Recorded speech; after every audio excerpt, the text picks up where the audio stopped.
Hello guys, అందరూ ఎలా ఉన్నారు? వెల్కమ్ టు మనీ స్తోత్ర యూట్యూబ్ ఛానల్.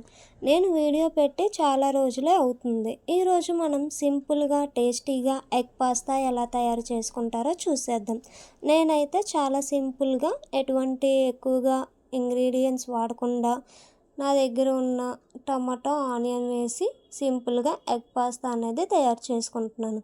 మీ దగ్గర ఎటువంటి వెజిటేబుల్స్ ఉన్నా వేసుకొని చాలా ఈజీగా చేసుకోవచ్చు. చూసారు కదా, జస్ట్ అల్లం వెల్లుల్లి ఆనియన్స్ అండ్ టమాటోస్ వేసి పాస్తాను అయితే తయారు చేస్తున్నాను. ముందుగా అయితే పాస్తాను ఉడికించుకొని పక్కన పెట్టుకోవాలి. దాని తర్వాత స్టవ్ ఆన్ చేసుకొని ప్యాన్ పెట్టుకొని ఆయిల్ వేసుకొని అందులో పసుపు కారం మసాలా వేసి, అలాగే నేను పాస్తాకి 2 ఎగ్స్ తీసుకుంటున్నాను. మీరైతే మీకు సరిపడినంత ఎగ్ వేసుకొని బాగా వేపుకోవాలి.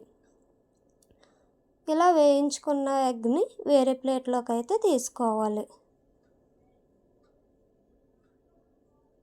నేనైతే నాకు వచ్చిన విధంగా సింపుల్గా పాస్తాని తయారు చేస్తున్నాను.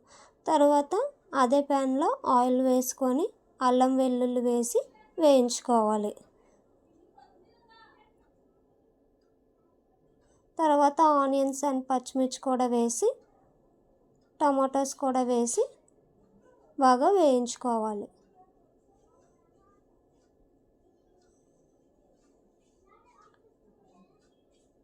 తర్వాత సరిపడినంత సాల్ట్ కూడా వేసి టమాటా ఆనియన్స్ బాగా వేయించుకోవాలి.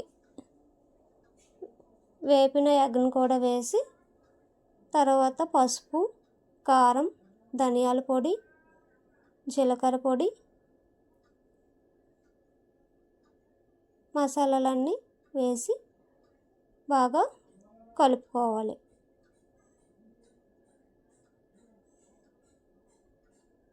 మసాలాలన్నీ బాగా కలిసే విధంగా వేయించుకోవాలి. తర్వాత ఉడికించి పెట్టుకున్న పాస్తా కూడా వేసి మొత్తం అంతా బాగా కలిసే విధంగా కలుపుకోవాలి. అంతే గైస్, ఈజీగా పాస్తా అనేది సింపుల్గా మనం చేసుకోవచ్చు. చూసారు కదా, ఎంతో సింపుల్గా ఈజీగా పాస్తా అనేది రెడీ అయిపోయింది. నేనైతే చాలా సింపుల్గా పాస్తాని తయారు చేశాను. చూసారు కదా, ఎగ్ పాస్తా మీకు నచ్చినట్లయితే లైక్ చేయండి, షేర్ చేయండి, కామెంట్ చేయడం